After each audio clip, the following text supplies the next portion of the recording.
Caernarfon heb ennill 2 gêm yn olynol ers degawd yn Uwch Gynghrair Cymru, felly heddiw ydy'r diwrnod i wneud hynny ar ôl y fuddugoliaeth gampus y penwythnos dwytha.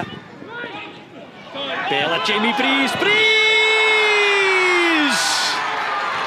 Ond oedd o'n cam sefyll. Cam sefyll. O, mae hwnna'n benderfyniad dadleuol a dyd y llia.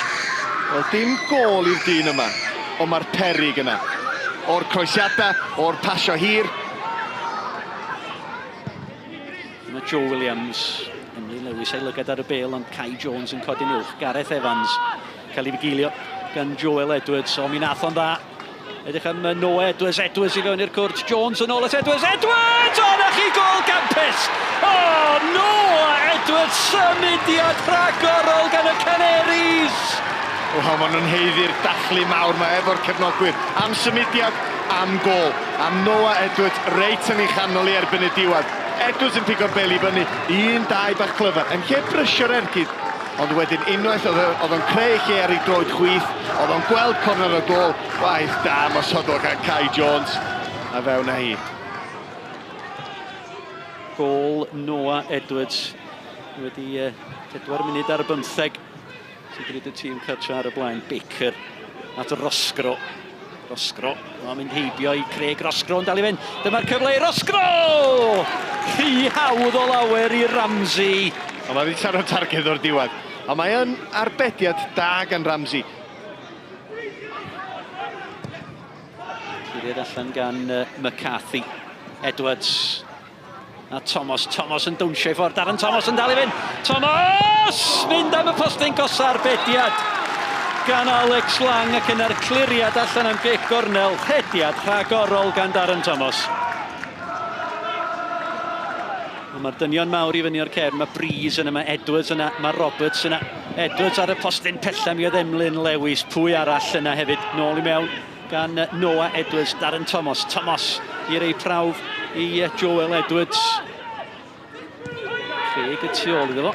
Ond ta Craig eto ar y droed chwith at yr ochr bellach. Peniad gan Gareth Edwards! A mae'r bel di croeso'r llinell! A Gareth Edwards fydd yn ei hawlio hi o smonach gan Alex Lang yn y gol. A mae tîm Sean Eardley wedi dyblu'r fantais. Caernarfon 2, myfyrwyr Met Caerdydd dim. Da chi wedi sôn am y tîm yma. Mae o'n beryg yn y ddau gwrt Cosby. Mae o'n arwr yn amddiffynol, ond yn ymosodol. Mae'r bêl bob amser, bron fel magnet yn cyrraedd i benno.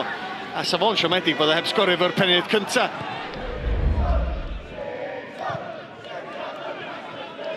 Darren Thomas. Thomas at Breeze! Jamie Breeze o bawb. Cyfle clir i'r blaenwr i ymestyn mantais Caernarfon. Ond mae'n gyfle ddylio fo sgorio. Llai na munud a hanner. Ac Sean Bradley ceisio dal y bêl yn y gornel. A chyfle i'r myfyrwyr i chlirio. Dylan Rhys. Dan bwysau gan Mar. Edwards. Wan ta. Emlyn Lewis. Be ddigwyddodd yma? O, mae'n gerdyn coch. Mae hi'n gerdyn coch i Dylan Rhys. A mae'r pnawn neu'r gyda'r nos yn mynd o ddrwg i waith i'r myfyrwyr. Rhys yn dychwelyd i'r tîm heddiw. Ac yn gweld y cerdyn coch yn y funud ola 1. It was backs to the wall for the second half. We said that at half-time. I thought we were very good first half. To be fair, I thought it was an entertaining game. But, you know, credit to Cardiff Met. They've thrown everything at us, absolutely everything. And I was just trying to get the message onto the players, just to, you know, dig in, you know, keep everything in front of us if we could. Which we did. We had a couple of hairy moments maybe. But, you know, credit, like you said, it's a win, it's 3 points, and it's another clean sheet here.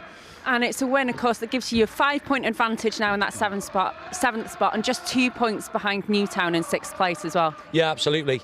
You know, it's also play for now. The secret with it now, obviously with the break next week, is how we prepare. There are a couple of lads that are carrying niggles, so we need to monitor that. But, you know, going down to Llanelli now, you know, we can't wait. We wish it was next week. Obviously, it's not.